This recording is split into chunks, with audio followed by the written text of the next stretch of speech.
S.H.E.I.L.D. Look where I am. I can't believe it. I am at Eiffel Tower in France. Well, this was a long time ago. I planned for it, like last year November, and the plan was to travel in April, but I couldn't travel for some reasons. So I thought, okay, let's do it now. And originally, the plan was to come to France in the morning and go back in the evening on the same day. And the ticket I have purchased was last year in November, and the ticket price was like 12.50, 12.60. It was purchased like 6-7 months in advance. That's why the ticket price was so low. I wanted to cancel it because I was like a bit lazy, I didn't want to travel. But when I called them, I want to cancel the tickets. They said there won't be any refund because the tickets were so cheap. So I said, okay, can I postpone my trip? They said, yeah, you can postpone it. That's the reason I postponed it. And it's November again. I mean, these tickets were purchased from last year, November. I had to utilize them. So I changed the plan a little bit. Instead of going at the same day back, I decided to stay overnight and then I'll go back tomorrow. But this morning, my journey was started at 9:30. So let's go back and start the journey from there.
I am in Paris. Oh yes, I've done my nighttime shooting.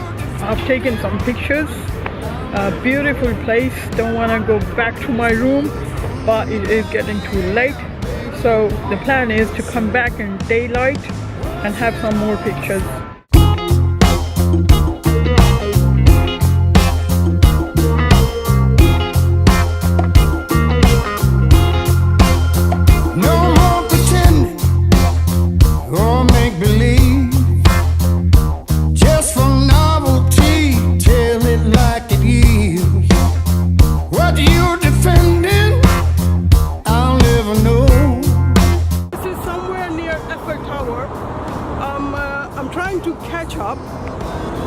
I'm trying to catch up everything quick as possible because I've only 2 hours left to catch up everything, and I need to head back to my train station. So yeah, let's do it. No more pretending or make believe. Just for novelty, tell it like it is. What you're defending, I'll never know. There is always one person who will come and stand in the middle of your picture whenever you get ready.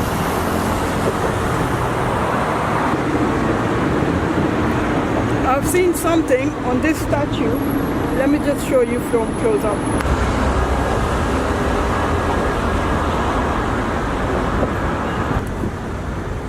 So what do you think, guys? Should I put a lock here? I might find a true love in my life. I might find a true love of my life. You never know. It's never too late. Still the fool that I am, baby, wonder so. Was it all smoke and mirrors? I am so tired, guys. I've got only half an hour left to catch up my train, so I think I won't be able to make up to Eiffel Tower, which is right behind me. It took me like 45 minutes. I'm walking. I'm trying to be there to Eiffel Tower, but I think I'm gonna take a cab here and go back because I'm running late now. Overall, my trip was really successful. I did really enjoy coming here and advise you also come for a day, visit this lovely place. And yeah, if you like watching my clip, don't forget to smash on like. Do subscribe me because I'm not a regular vlogger, so whenever I get a chance I do upload my videos, and I hope to see you in my next video. Till next time, you take a good care of yourself. Bye bye.